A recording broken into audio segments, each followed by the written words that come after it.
All right, so I've just put up on the screen this beautiful photograph of the pigs, some of the rescue pigs at Greyton Farm Animal Sanctuary. You can see it's the most pristine, beautiful environment.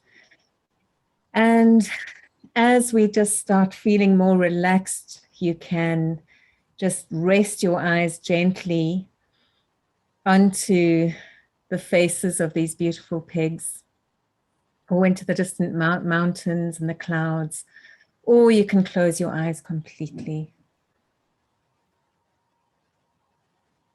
And just feel your feet firmly on the ground, so feel the soles of your feet on the solid ground beneath you.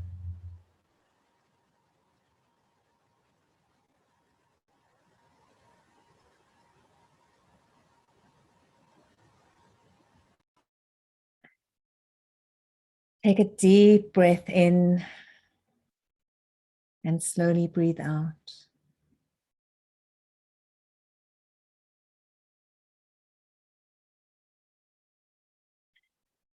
And as you breathe in, I want you to imagine a beautiful rose gold colored light. This is the symbol of unconditional love from the universe. Visualize it all around you and breathe it in. As you breathe it in, you feel yourself relax. And as you breathe out, imagine any heaviness, any anxieties, any worries leaving your body and being transformed into that rose gold light. You're in the present moment. There's nothing else around you but this present, this moment where we have gathered today to connect with nature and to specifically connect with animals that have been farmed.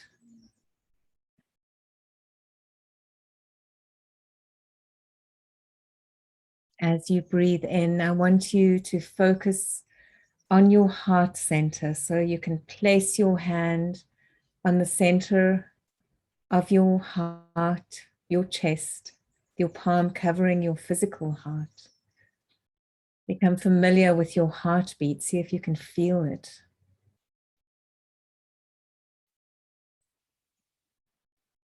And now as you breathe in that beautiful rose gold light, imagine that rose gold light filling your heart space, filling it up and cleaning and clearing it of any fear,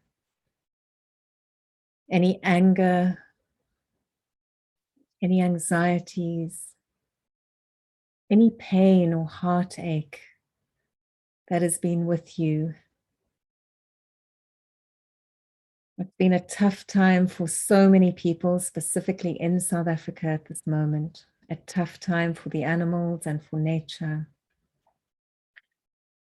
all over the world. So let us just feel the love from Mother Nature as she warms our hearts and transforms that pain and anxiety into only love, that pure, unconditional love that exists around us and within us. Feel it filling your heart space. And now feel it expanding to every cell of your body.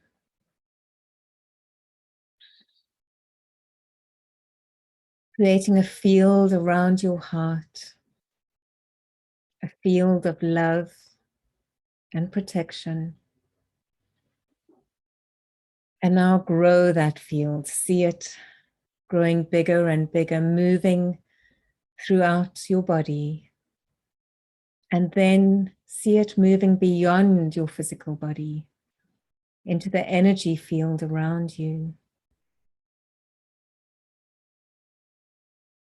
And see it expand even further into the room that you're sitting in, into the space around you. And as it expands, it includes all beings of nature,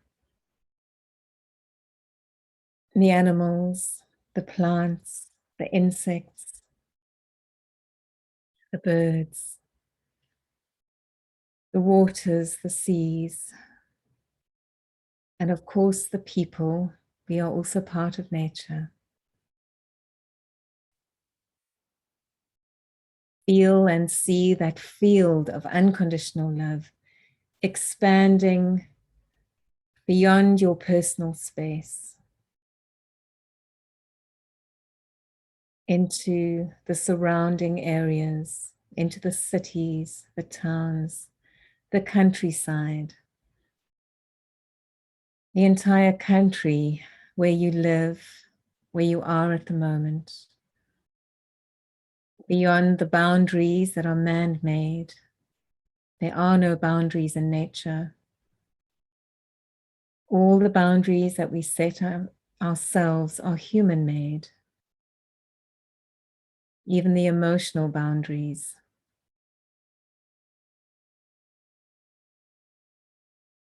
In nature, there is no separation. This love connects all of us in this space, in this field of love. We are one with all beings.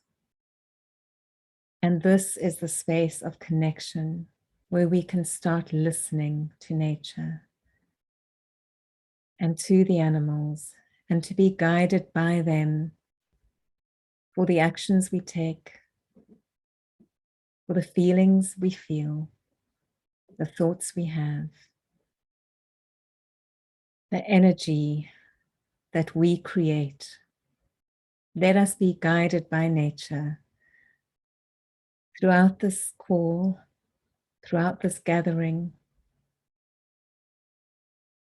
so that we can make a difference, each and every one of us in our little way, but also together as a community.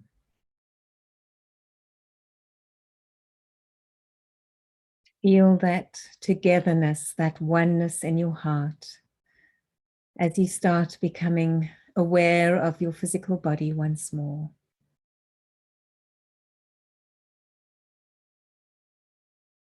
And slowly open your eyes and come back into the room.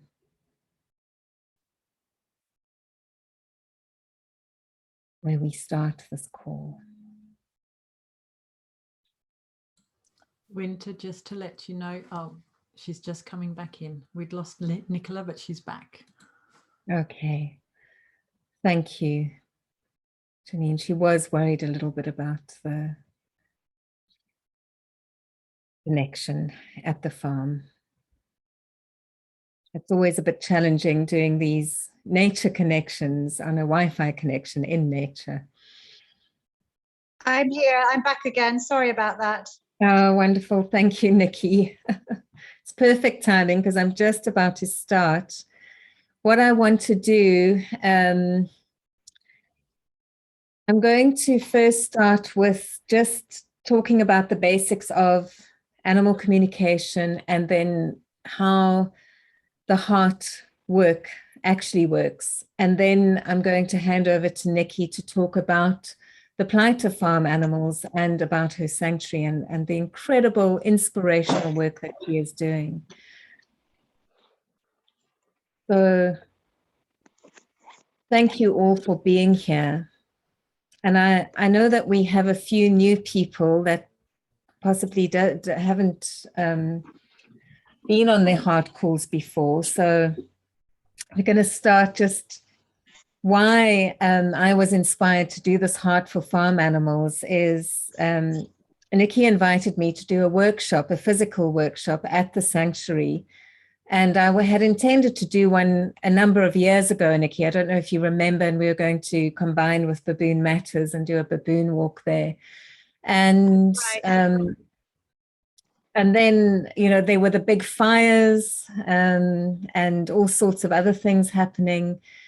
And then, of course, this time round, South Africa went into our third wave, and there was very tight lockdowns, restrictions again. So I went and visited last weekend, and I just wanted to do something for the sanctuary, because just listening to the stories and connecting with the pigs and other animals there, it really is a movement. It's not just a sanctuary. It's an amazing space that Nikki has created, and with all the volunteers. So this is about raising awareness, assisting on an energy level, and also an opportunity for people to donate and become aware of the work that Nikki is doing. But before we get into that, I want to talk about animal communication and just what it's all about, and how it works, and how we all have the ability to do this. And I just want to remind people about how it was in the beginning. There's traditions all over the world from indigenous cultures who talk about the beginning of time, when there was a time where humans communicated without words, and we communicated not just with each other, but we communicated with all life in the space of oneness where there was no separation. We lived in harmony with the animals and nature. Whenever we wanted to eat something, we asked permission of the fruit to fall, of the trees, to take part of their sustenance and the nutrition that they offered at their fruit. And we would wait until the fruit was ready to drop into our hands. Nothing was taken without permission. Even animals, and I'm talking about a story from the indigenous people of South Africa, and Credo Mutwa, who's a great African Sanusi, talking about the time when, and it wasn't that long ago, when humans did eat animals when they felt they needed to go and hunt. It was always with permission, and the animals, there would be this amazing relationship between predator and prey, which is in what nature has between predator and prey, an agreement of exchange of energy, very unlike what is happening today with the consumer society, where people are consuming animals without a thought of where their food actually even comes from. So my mission in life, I think, has always been, since I started communicating with animals, is to help people to reconnect and become less separate and acknowledge the oneness that we all are, so that we can all thrive with mutual love and respect. So when we are connecting with animals and nature, the most important thing to remember, one of the very important things to remember, is that we are living in a sea of energy. So every thought that we have is a frequency of energy. Every emotional feeling that we have, any physical feeling, every experience that we experience, we give out as an energy frequency. And every single being on this planet vibrates at a certain frequency.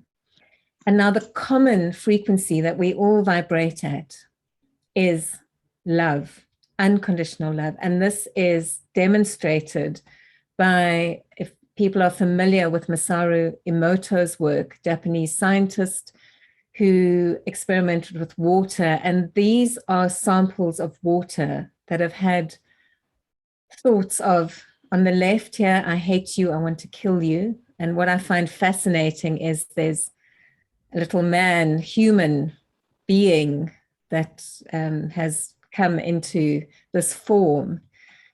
But when that same water had the thoughts, I love you and thank you, expressed to it, look at the beautiful crystal that formed when the water was frozen and put under high microscopes, a high microscopic lens.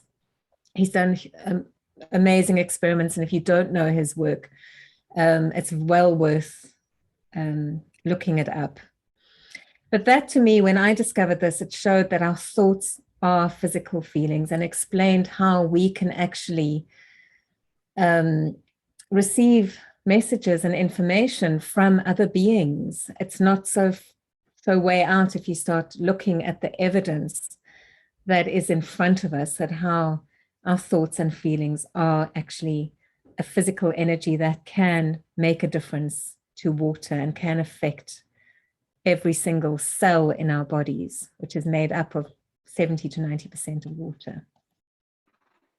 So that energy that connects us all is unconditional love. And there's a lot of research that's been done about how when we are in that space of unconditional love, the frequency is the same as the frequency that nature vibrates at.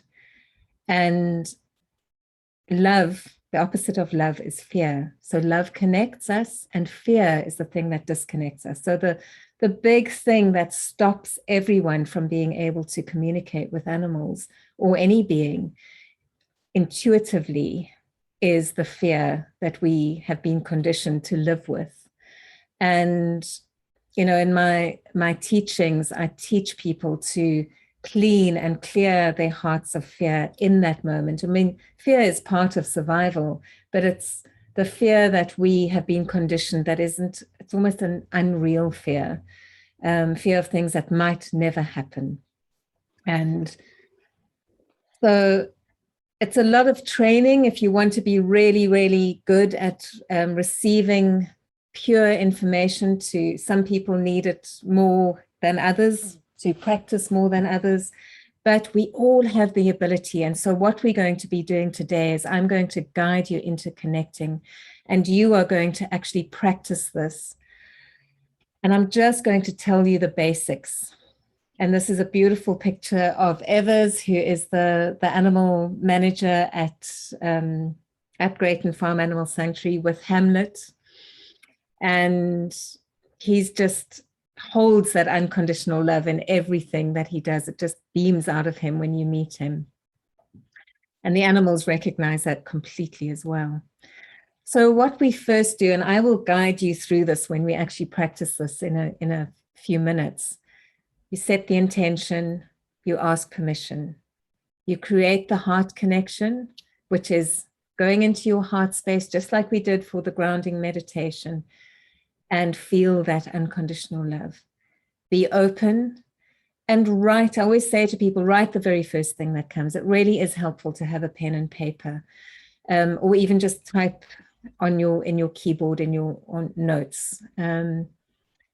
Anything that comes into your awareness, and it comes very quickly. Feelings are probably the first thing that comes, emotional feelings, but you might get a physical feeling in your body, images, words, sounds, smells, and tastes, and maybe just a sense of knowing as well. And trust, that's the biggest thing. Trust what comes, because we've set the intention, we've asked permission to connect in this way. If something comes into your mind or into your thoughts or into your awareness that doesn't make any sense, why do you think you've made it up? Trust that it comes from the being that you have intended to communicate with. We've created the field. We've created this perfect environment to receive messages. So trust. Okay.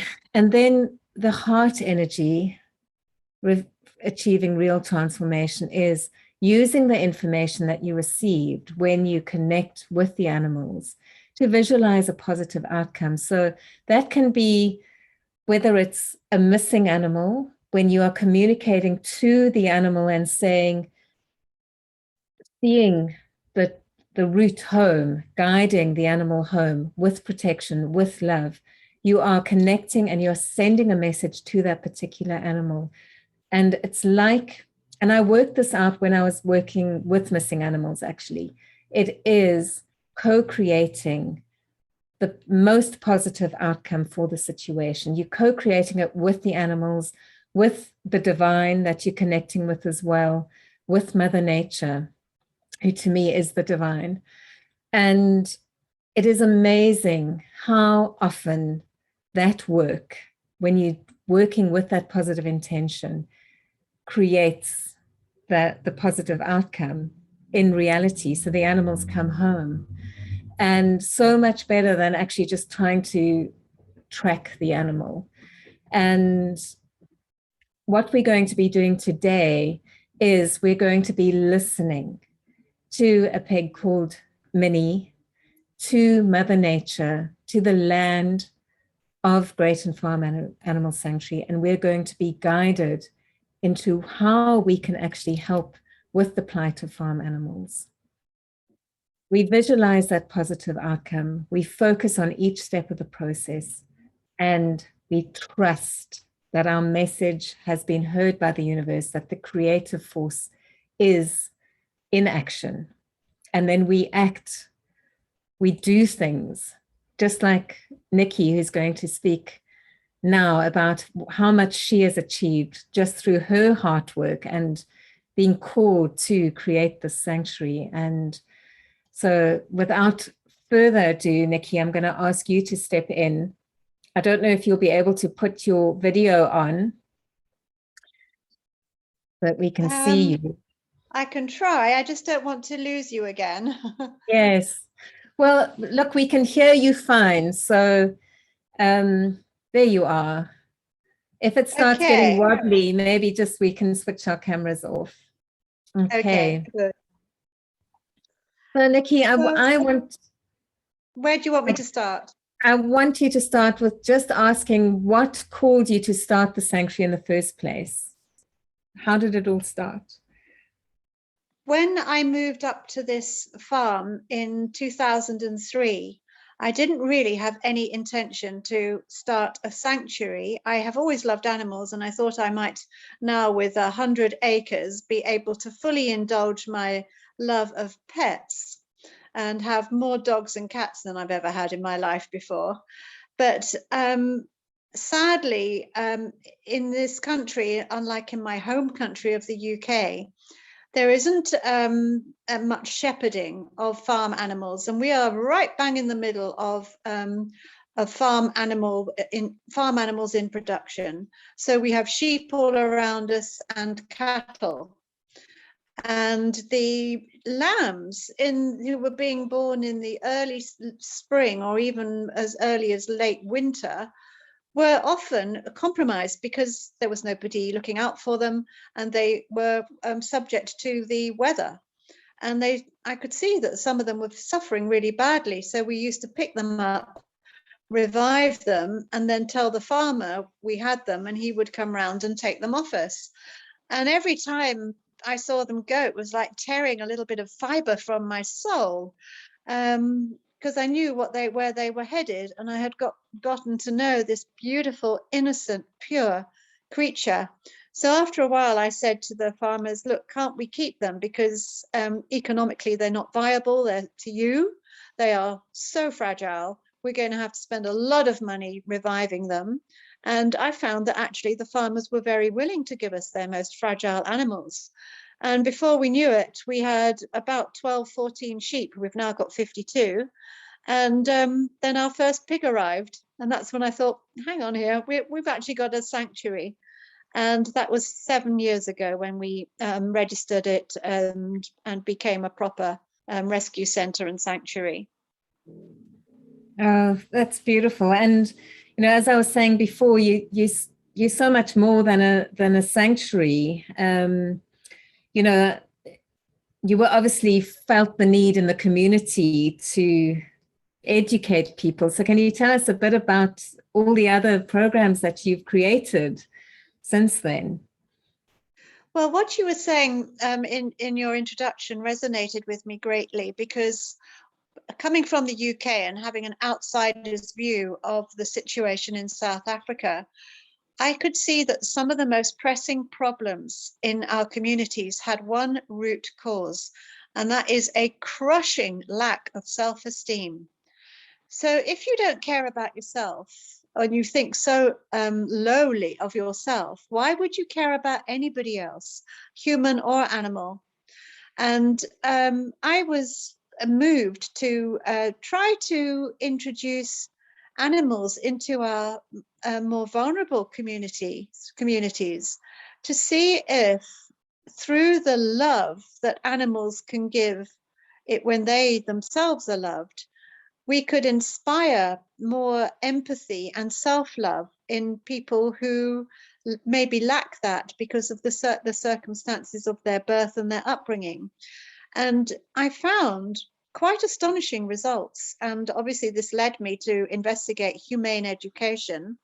And thanks to the Humane Society International, we received funding to introduce the program into our schools.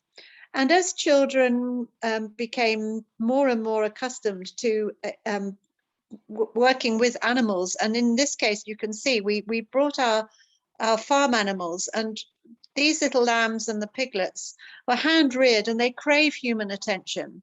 So bringing them to the schools actually was enriching for the animals as well as for the children.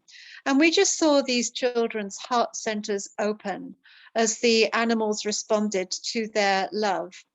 And because they're slightly unusual to have these tame, soft, beautiful farm animals in their community, they had an even greater impact than maybe if we'd introduced cats and dogs.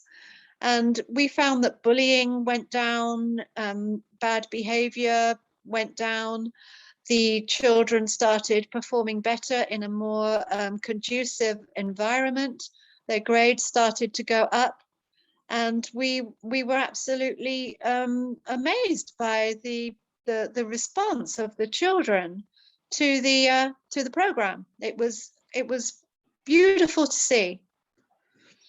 I mean, you can just see the delight on their faces there. And the wonder, the awe and the wonder.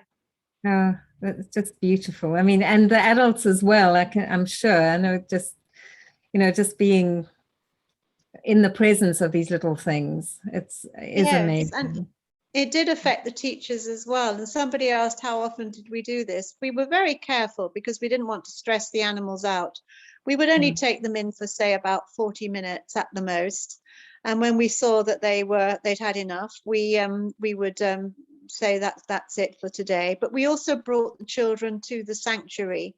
So we tried to get most schools probably had about 5 or 6 visits per term. And we have 6 schools in our valley. But we also had children coming up to the sanctuary as well. So there was quite a significant amount of exposure. But we also then tried to help them to look at their own animals differently. So that when we were gone with our animals, they started responding to their cats and dogs in a different way. Oh, that's beautiful. And then I know you've got that beautiful pure vegan cafe in Greyton as well. How I thought it was such a brave thing I've always thought it was a brave thing for you to do in the heart of the animal farming community for meat, to open a vegan cafe. It was probably one of the least wise commercial decisions I've ever made, and remains so to this day, because not only are we serving vegan food to showcase just how amazing it can be and how delicious, but also our prices are incredibly low because we want to make it accessible. Now, it's a bit of a fallacy to say that being a vegan is expensive. It's not if you eat mainly plants. But a lot of people find the transition from eating meat to becoming vegan very difficult, very challenging. And there's plenty of plant-based alternatives out there, like alternative milks, alternative cheese, and burgers and pizza and everything, just about everything. But they do tend, being processed foods, to be quite pricey. So we try to keep our margins very, very low, sometimes even as little as 15%. So we don't make money, but we spread the news that plant-based food can be very delicious, very nutritious, and you can survive and thrive on a plant-based diet. Yeah, that's wonderful, because I know so many people want to make that move to veganism, but they don't know how. So that is so excellent. And then I want to ask you about the pig to plant. I've got a lovely sign, your big pig to plant program, because it's just fantastic. Yeah, I love the way those four are showing you their bottoms. That is, they actually, they are part of a group of 17 pigs that we rescued from a pig farmer who willingly gave them up. And I must just say that little space that they're crowded into is their sleeping quarters, and they love sleeping on top of each other because they get the warmth. They actually have access to the full 100 acres. They can wander around as far as they want to. And that picture on the right is where the pumpkins are, is where the 17, in fact, there were 54 pigs altogether at one point, where they were actually kept. And when the farmer surrendered them as part of our Pigs to Plants program, it triggered a grant. And with him being a full participant, we built a vegetable garden for him. And he now earns more money from his vegetables, selling his surplus vegetables, than he ever did with the pigs. And his whole attitude has softened considerably. He has now, instead of it being a little bit unpopular in his community because his pigs were always escaping, they were living in dreadful, dreadful conditions. They're not the plump, white, clean pigs you see on the left then. They were very, very skinny and living in their own filth.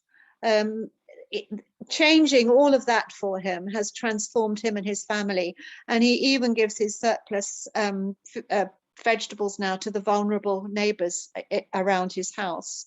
And he's gone from to a complete hero in his community after many, many years of being fairly unpopular on his block.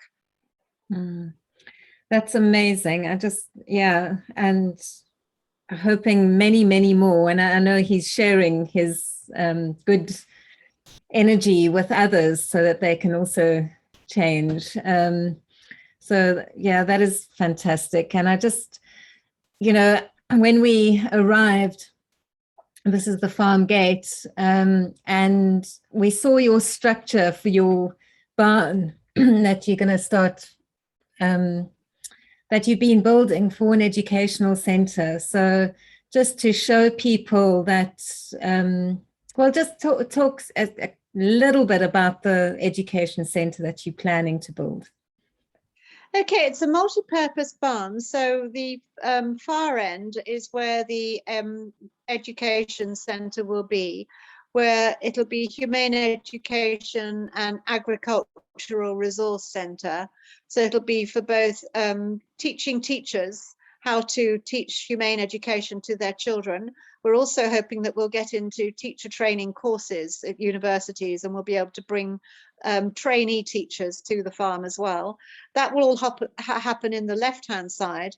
And over towards the right-hand side, we will have paddocks, pens, for our more vulnerable animals who are perhaps slightly disabled, who crave attention and love and lots and lots of cuddles because of their disability, and ones who really can't get enough of human company. And we've got several like that who you could just sit with them all day, every day, and they would love it. So what we were hoping to achieve, and there is a mezzanine floor covering 2/3 of the barn as well. You can see some of the cross beams. That will be a workshop space. So we're hoping also to encourage all sorts of workshops, including your own, Wynter, where people can sit and there will be the gentle snuffly sounds of happy animals below them. The teachers will be able to see the actual animals that we're talking about when they're doing the humane education. The farmers will see how difficult, in fact impossible, it is to make a profit out of pigs if you keep them properly.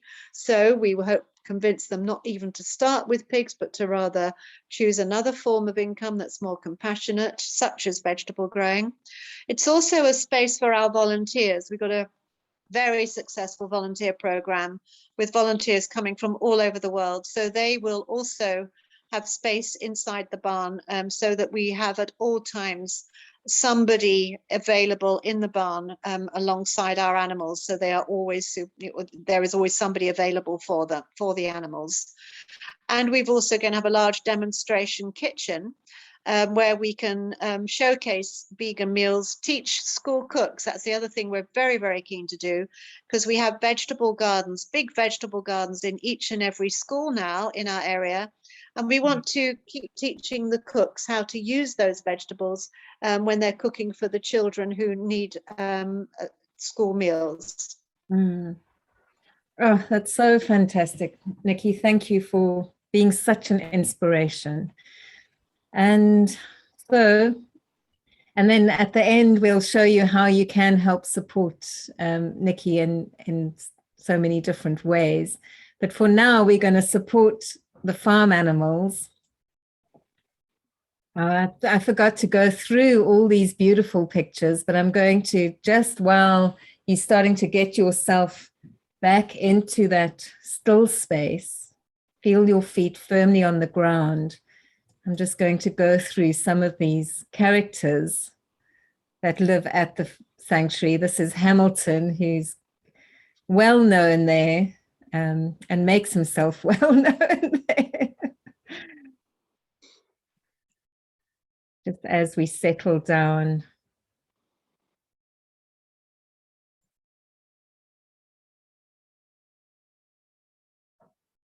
You can see how much space they have when during the day, when they're out in the fields, and then all warm and snug at night.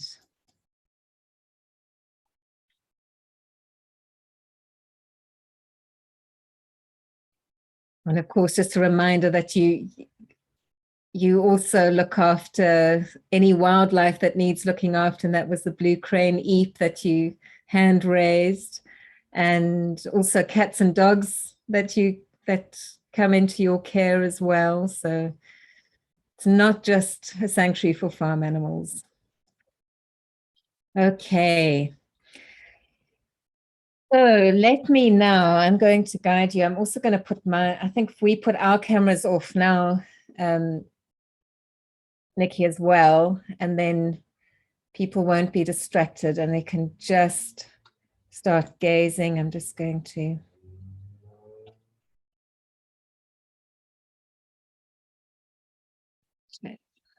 All right.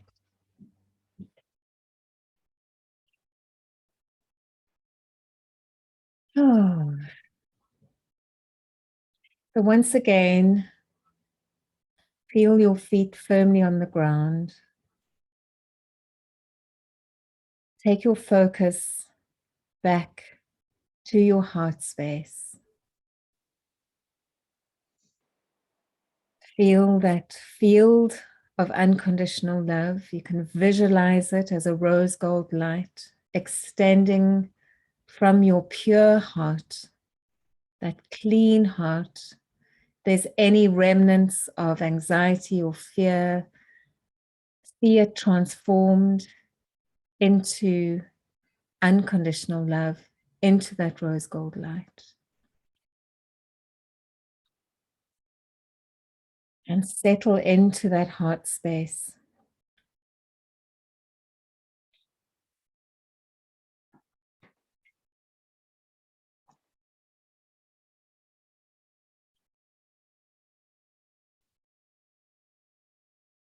And gently open your eyes and rest your gaze on Minnie, one of the pigs that live at the sanctuary.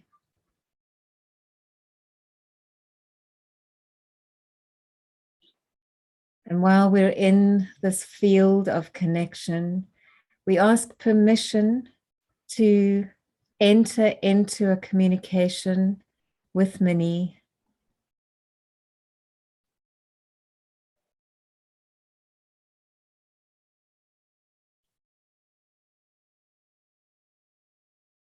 And now feel the love that you have for all of nature. You can even think of the being that you love most in this world. Feel the love that you have for that being. Feel it gather into your heart space. Sometimes it feels like your heart's about to burst with that love. And it's a pure love, a love without need, without conditions. And you send that love to Minnie right now in this space. And you thank her for being with us in her physical form.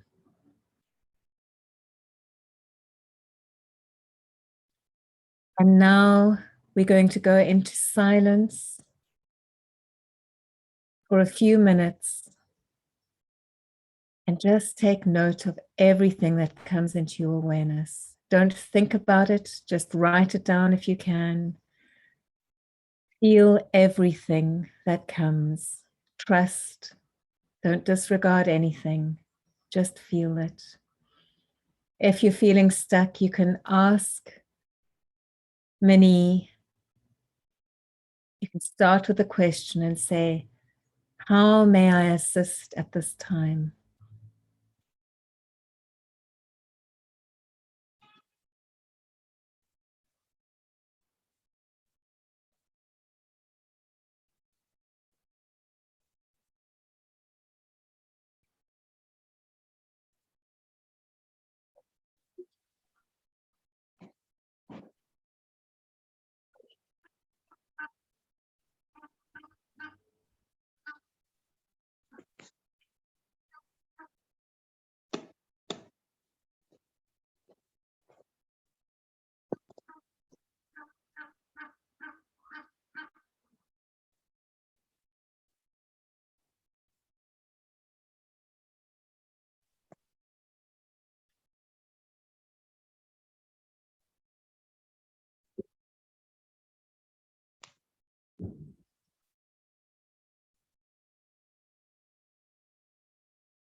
Feel that connection that you have with Minnie and with all of nature at this time. Once again, thank her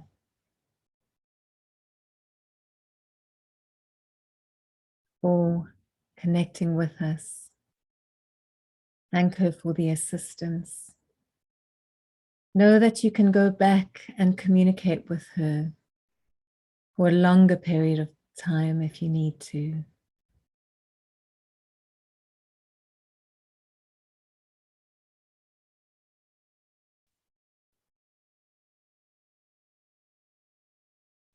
And now keep that connection with Mother Nature in general as we start to visualize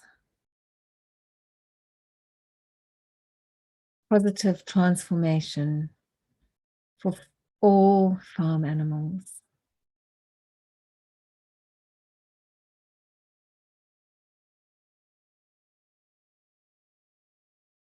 Stay in that heart space.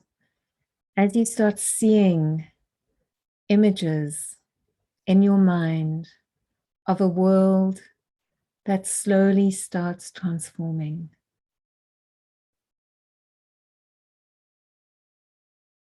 Where people start waking up to understand what they are consuming.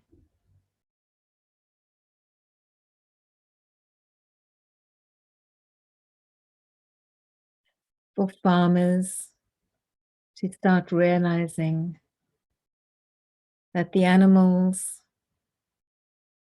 that are being factory farmed are individual sentient beings that need to be treated or are asking to be treated with respect and love, unconditional love.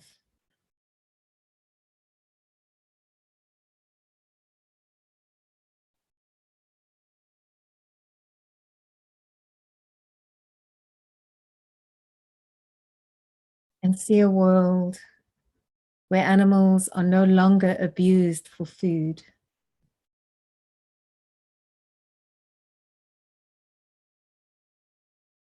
And if food is needed from those animals, they are treated with the utmost love and respect. But let us see a world waking up to the fact that there is enough land for nature and humans to thrive together,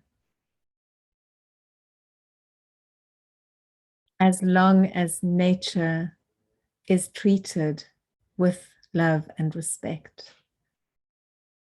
She gives so much to us.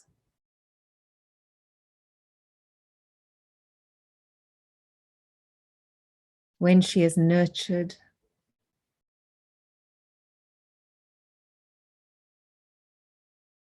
when she is loved, she supports us in every possible way, physically, emotionally, spiritually.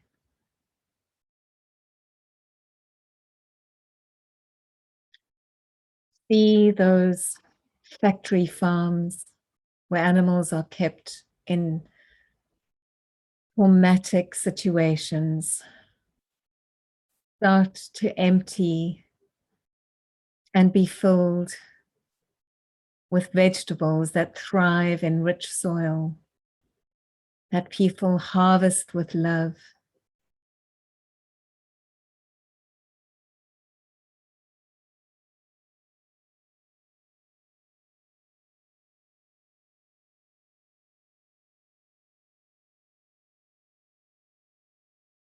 See animals that were formerly used for food be kept with love in comfort until they are ready to pass into the next world.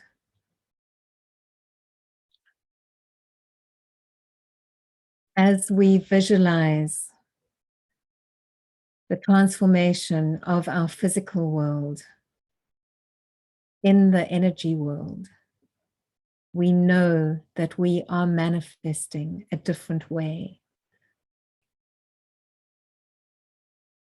While we're in this space, ask for guidance for yourself. What can you do to make a difference?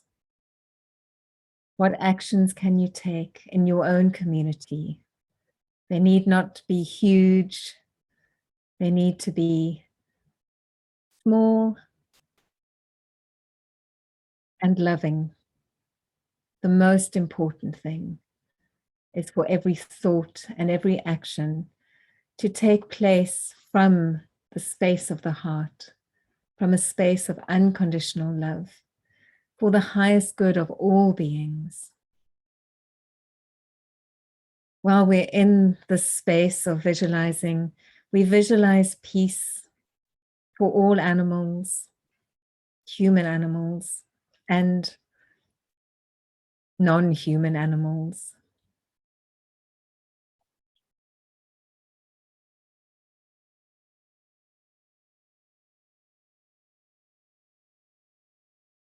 We see peace prevailing throughout the world. In our homes, in our cities, in our countries, in our seas, our oceans, and in our hearts. That's where it starts. Let peace prevail in our hearts, and let that peace extend to all beings.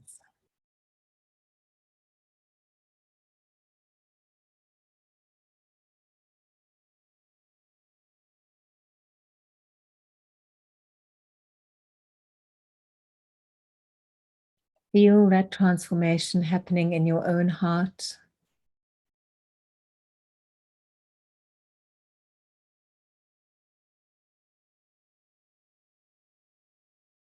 And hold on to those visions.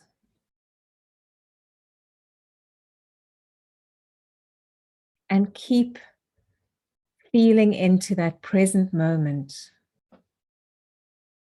When you're feeling lost, when you're feeling alone, reconnect with your heart. There are many, many like-hearted people around the world. Find your community. Connect with those people. Ask, what are your next steps? How can I assist? What is the best possible action I can take right now? Sometimes that action is just to sit and be, and sometimes it is to do more. Feel into when that timing is right for you.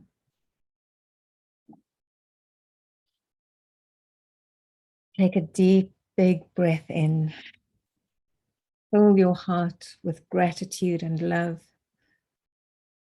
as you come back to your physical body, to the physical room.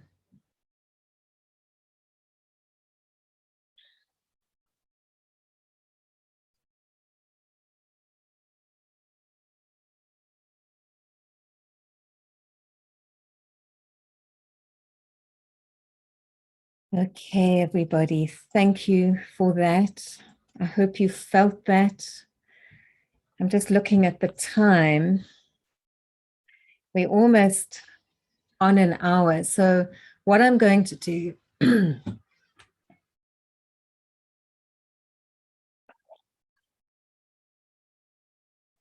is, excuse me, I'm quickly going to share.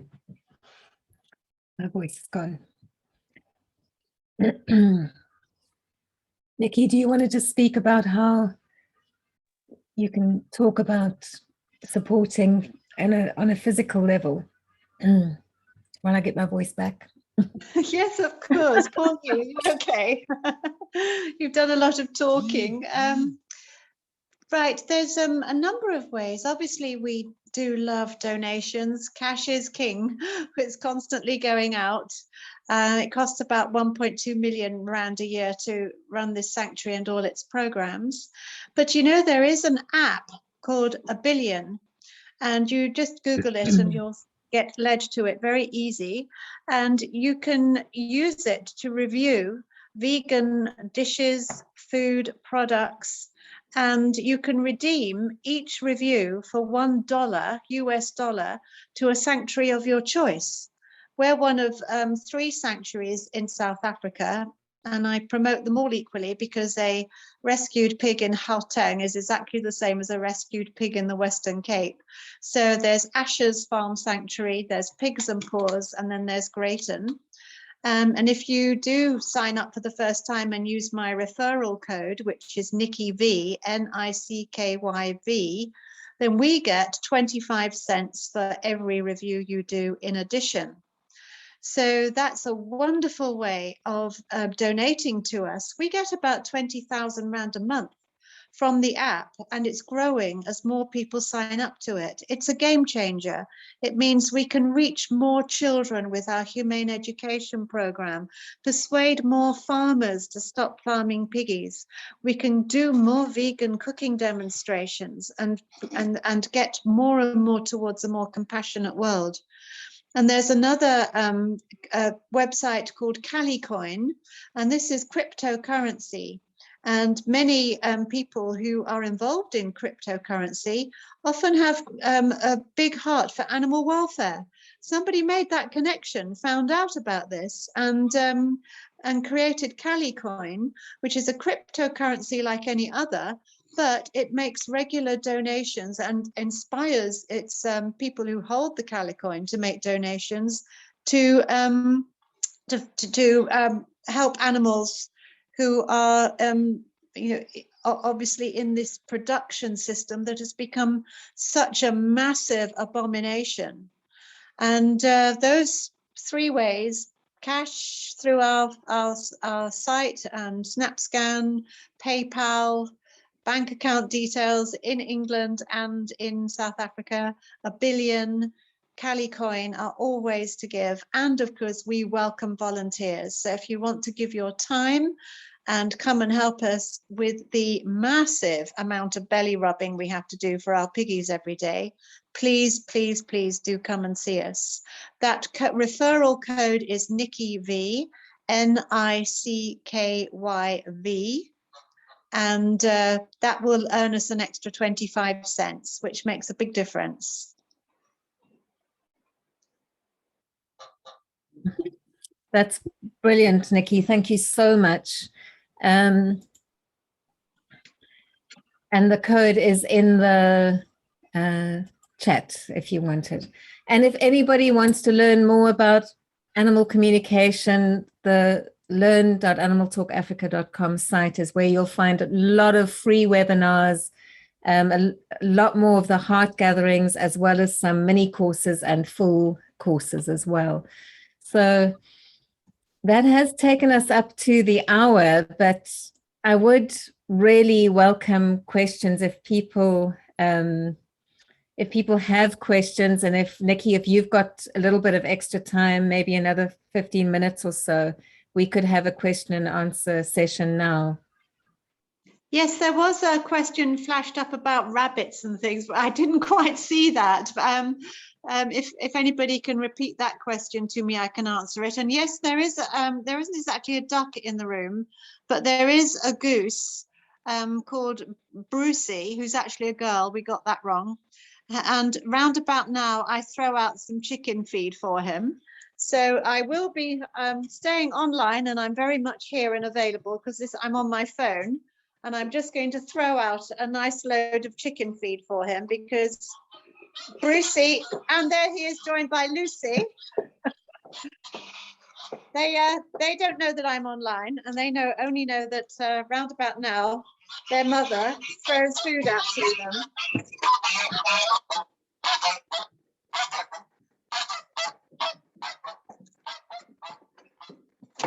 Done. Oh, that's wonderful to hear them. And as you know, while we were doing the meditation, the Egyptian geese were on the roof above me as well, squawking. So not quite farm animals, but also just part of nature, honking their gratitude. Thank you. I did see that question. It was from Beth. And do you have turkeys, chickens, goats, and or rabbits at your sanctuary? And how many total animals live there? We have 111 pigs, 52 sheep, 17 goats, 9 cows, 2 chickens, roosters, 6 geese, a duck, and 6 dogs and 6 cats. We have just also taken a little hedgehog in today who has been kept as a pet and is now in our care.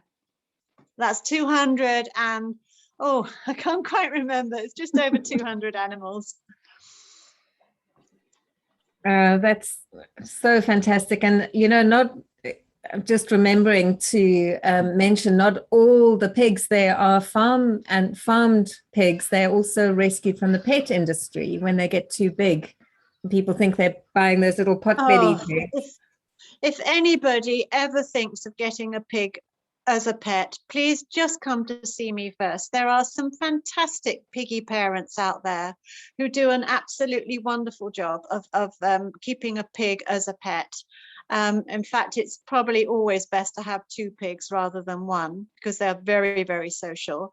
But please, please come and see us first, or go to see Pigs and Paws or Ashes in H.E.A.R.T, because they are not like dogs at all. They are very dense, thick animals, and that whilst they might be quite small relative to farm pigs, they can still weigh 60 kilos and only come up to your knee. And having that powerful an animal in your home with his or her massive amount of intelligence, they are, I think, the 4th most intelligent animal on the planet. They're constantly seeking stimulation. So they might end up ripping up your carpets, ripping up your furniture. They will certainly totally destroy your garden. That is almost a given. Some gardens do survive pigs, but very few. So yes, it's a shocking thing how breeders just keep breeding these poor animals, even though they know that many of them are going to be looking for sanctuaries like ours. And we are full. You know, we also have farm animals coming to us all the time. We want to be open for horribly neglected and abused farm animals. And if we keep taking these piggies who have been very spoilt and very beautifully looked after, we can't open up for the ones who have been abused and who come to us injured and on the verge of death. Mm. Yeah. So someone says here, entire pet breeding industry should be eradicated completely. Yeah, and there are so many unethical people when it comes to animals in every sphere. So, you know, part of that visualization is to just that all animals are treated with respect. And I do believe we will get there one day, maybe not, you know, and when I always say, if you see a situation where it's already occurring, so as in Greyton Farm Animal Sanctuary, as in the White Lion Trust on a wildlife space, you hold that vision and you see it expanding, so that the pigs to plants see it expanding, and not just in this country or just in Greyton, but all over the world. It's such a beautiful concept that it has to work. It is working. And it can just get bigger and bigger. So see things like that expand. And then I also just, if we've got a little bit of time, just want to speak a little bit about Minnie, because she was probably the pig that I had the most communication with when I was visiting last weekend. And Minnie has got something called ataxia, which is something that's developed because of her inbreeding. Because, I mean, Nikki can tell you that these pigs they're only supposed to be alive for about 7 months, and then they're off to slaughter. But Minnie was one of the rescue pigs. So the longer they live, the more physical problems they get. And Minnie's back legs don't work. And Nikki was concerned about, you know, her quality of life. And I always know when the communication is not from me, even though I've been doing this for 20 years, we always want to have that confidence and that trust that it's not just our feelings that we are putting on and mirroring from, you know, that we are putting onto the animal that we're communicating with, because that's a big thing that many people do without the experience and the training. And when I connected with Minnie, it was because when I first met her, she just felt very frustrated and, you know, very, very frustrated. And the beautiful thing when I did a full proper communication with her was saying that she was so grateful to have that loving touch, to be in an environment where people are caring for her all the time. I mean, she gets lifted out into the sunshine. She gets a blanket full of seeds and things to forage in. She's not bored. She gets caressed and massaged and cuddled, and she absolutely, what I was getting from her, she really loves that. And although her body is it's hard to be in that body, she is so appreciative, and she will let Nikki know when it is her time to go. And Nikki, I know you are very, very good at picking that up and feeling when the animals are needing to go and if they need help or not help. You know, that's something, Nikki, you say you can't communicate with the animals, but you are doing it all the time. And so that's what I just wanted to share in case anyone picked up anything from Minnie during that communication as well. Yes, I'd like to add that it is very difficult to know how far to go because, as you quite rightly mentioned, these pigs are not bred for longevity. They've been messed around with genetically. Plus, in many areas, especially the backyard pig farmers, unregulated breeding takes place. And Minnie comes from a family, that we rescued from the farmer who gave them up. So they all come from 2 original pigs. So there's been a massive amount of inbreeding. And that gives her a genetic compromise that really has, I'm sorry, now I've got a cough, but that has really caused her a lot of problems. But as my friend said, who's in a wheelchair, just because I'm disabled doesn't mean I want to be put down. And I really had to think about that because I've always thought, oh my gosh, they must be so bored. They must be so frustrated. And on occasions, I have been so convinced that they are really having no quality of life. And I've seen that I have felt there's been some deterioration. And I've asked the vet to come in. And as soon as the vet comes, they perk up. They try to get up, they suddenly look extremely lively, and I can see written all over their faces, nope, do not want to go right now, thank you very much. And when they have wanted to go, it's been crystal clear. And a lot of them, because they are so connected to nature, when they want to go, they simply go.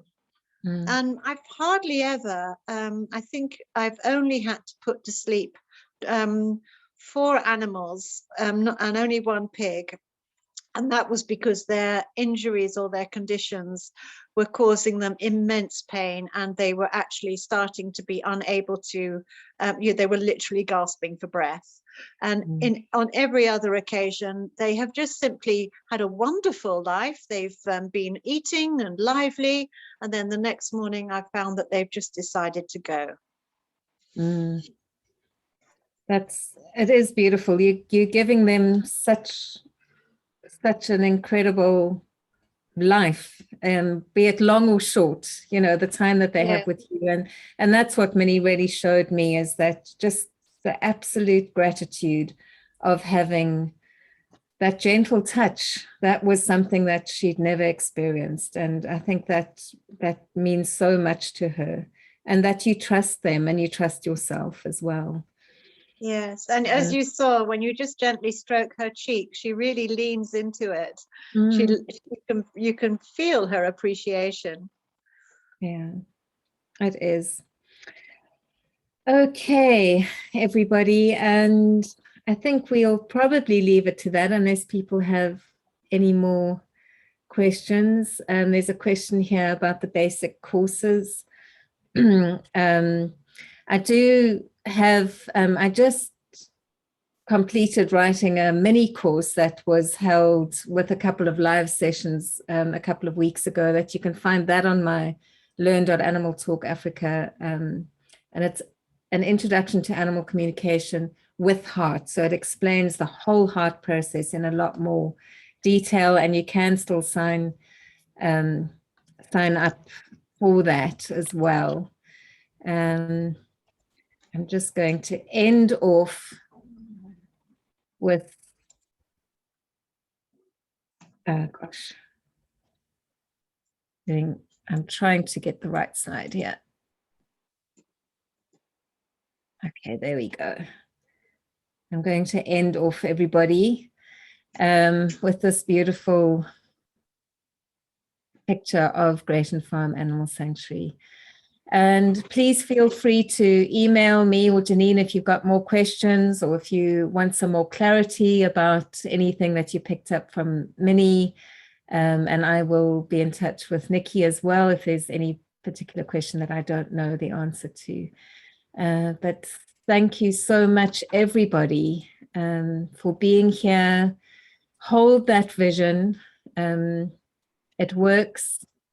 I know I've seen the positive transformation on so many levels in so many areas. And thank you, Nikki, for giving us your time and being such an inspiration. Thank you so much. I've been very moved by the amount of people who have come and joined us today, and all the beautiful messages. It's really been a huge boost to me and to all of us at the sanctuary. So thank you, Wynter, for the gift you have brought to us today. Thank you, and we'll do this again, and hopefully we'll do something in person for people to visit as well. So in the not too far distant future. Okay.